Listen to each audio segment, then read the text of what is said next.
Ladies and gentlemen, a couple weeks ago, your favorite podcast hosts, Colin and Samir, or as I like to call them, the youth pastor and the guy with really good hair, they did a sit-down interview with Instagram CEO Adam Mosseri. And although this interview was full of softball questions, there were some really interesting things that Adam ended up talking about in the interview that I don't know if a lot of people picked up on regarding YouTube, specifically Shorts. Now, if you guys are Shorts creators, you might want to pay attention to this because it could have a long-lasting impact on you and your content creation moving forward.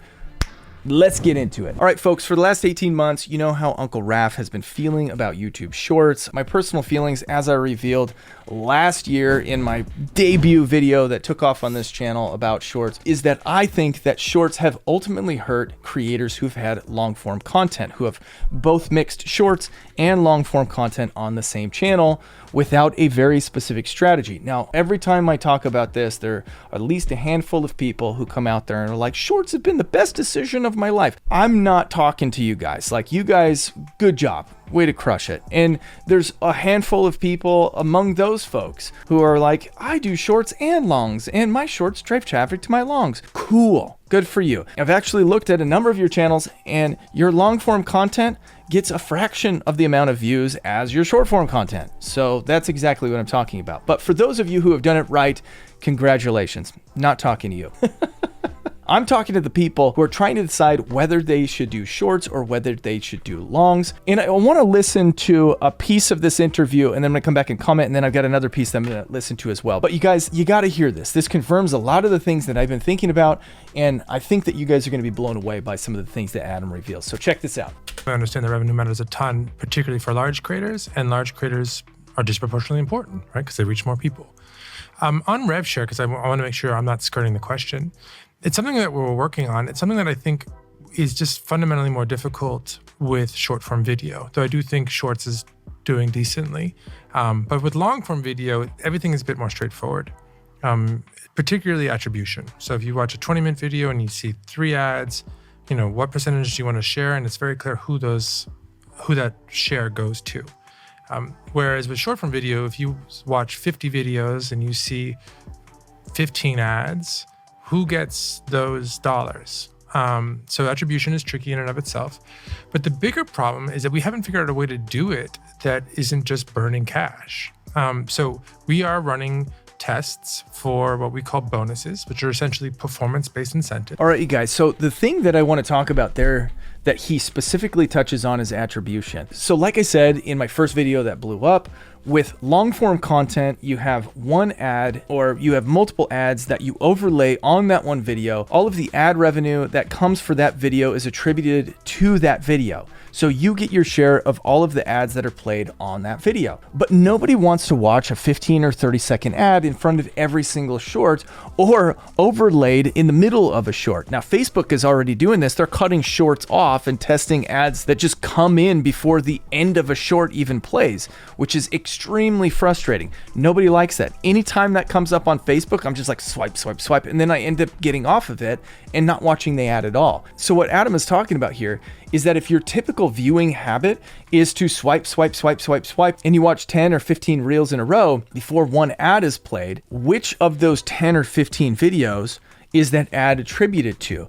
With Shorts, the way that it works is that all of the ad revenue is pooled, and then you get an allotment based off of your views in that pool. Here's their nice little graphic. Ad, here is a pool. So everybody who's in that pool who is qualified for the partner program with YouTube is going to get a cut of the ads that are played in that pool. Shorts revenue has been a topic of contention among Shorts creators for a long time, specifically because they don't feel like it is fair that they're not making enough money from Shorts. But when you think about it like this, what Adam is saying is there is no direct attribution from any one given short to one ad.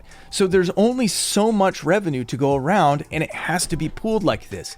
Now, what Adam is saying here specifically is that with Instagram, if they were to incorporate an ad sharing or partner program, they would just be burning cash. They would just be giving cash to the creators to make them happy. But if they're burning cash, he talks about this being the first thing that's going to be cut if there's ever an economic downturn, they're susceptible to macroeconomics. And so if something happens and they lose $1 billion, the first things that are going to be cut are the areas where they're burning cash. Now, here's what he has to say about YouTube, because this is also something I've been thinking about with YouTube. Are they burning cash? Well, let's listen to what he has to say about that. Like the model that they've implemented there. I think it's a good model. I don't know if it's working or not. Sure. From a business perspective, because I don't know, maybe they're just subsidizing their shorts business with their long form video business or with their search business because they want to grow in short form video. Because I mean, TikTok hurt us in 2020, 2021, but it hurt them way more. So it's not unreasonable as a business to take a loss in order to grow market share and assume that you're going to figure it out later, which they might be doing. And to be clear, like they are best in class at rev share. So what Adam is saying here is that YouTube, their strategy to combat TikTok is to possibly take a loss on ad revenue from shorts in order to grow their market share. And if you guys have been paying attention to the graphs lately, YouTube versus TikTok, YouTube is on the uptick with short-term content users, and TikTok is on the downturn with short-form content watchers. TikTok is actually scrambling now to introduce more long-form content to their platform so that way they can increase their ad revenue. The problem with that is everything is in vertical. Nothing is searchable. They don't have near as powerful as a user interface as YouTube does. TikTok is ultimately between a rock and a hard place because YouTube not only dominates here, YouTube dominates on the television, YouTube dominates on tablets, TikTok dominates literally only on your phone. I don't know anybody who watches TikTok on their computer. If you watch TikTok on your computer, you're a weirdo like that, leave it in the comments below. Where are my weirdos at? So all that YouTube has to do is spend enough money for so long in order to grab that market share back, in order to regain their footing. And then YouTube owns everything and TikTok falls by the wayside. The other thing that's happening with TikTok right now is that we don't know if TikTok's even going to be allowed in the United States in January. Now, again, that's putting a lot of pressure on TikTok, and I think that there are powers that be that are lobbying to get TikTok out of the United States, so that way our big tech in the United States can regain their foothold. But the question that I think everybody should be asking is that once YouTube regains their foothold, if YouTube is burning cash on short form content, is short form content going to be prioritized once they feel confident that they have the foothold? All of you guys who are creating shorts and loving the giant RPMs of 17 cents that you're getting right now and the thousands of dollars that you're making a month on your 100 million views, is your content going to be at jeopardy once YouTube regains their foothold? That's a question every creator should be asking. And we're not even talking about the business owners. You know, business owners who are using short form content to promote your products and services. What are you going to do if once YouTube regains that foothold, they become the king of the castle again, the king of the mountain, and they start deprioritizing short form content? What are you going to do? If I were you guys who are creating shorts